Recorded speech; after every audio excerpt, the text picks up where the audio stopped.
que tu montres sur scène est de la matière dramaturgique brute, et tu travailles finalement à redonner forme à ces choses nouvelles que tu crées, comme si tu les avais piochées dans le réel. Ce que je fais en fait, même si mes pièces sont très brechtiennes, la reprise est un peu différente. Five Easy Pieces, il y a quand même un métaniveau, mais dans d'autres pièces, je crée des situations. Et il faut se rappeler, mais ça c'est une donnée psychologique, que la mémoire traumatisée, le trauma, c'est toujours une situation. C'est hermétique.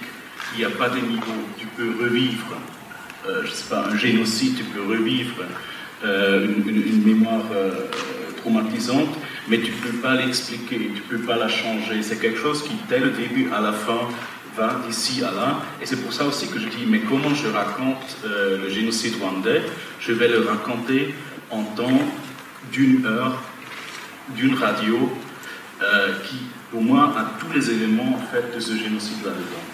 Mais c'est, quand tu regardes, tu vis en fait une heure de radio. Alors c'est très direct, très simple, mais en vérité, comme tu dis, en fait c'est un peu comme ces figures que tu as sur les cathédrales du Moyen-Âge, où tu as un très bel homme, et tu le regardes, tu dirais, quand tu le tournes, tu as les fourmis, tu vois qu'en fait c'est totalement décomposé.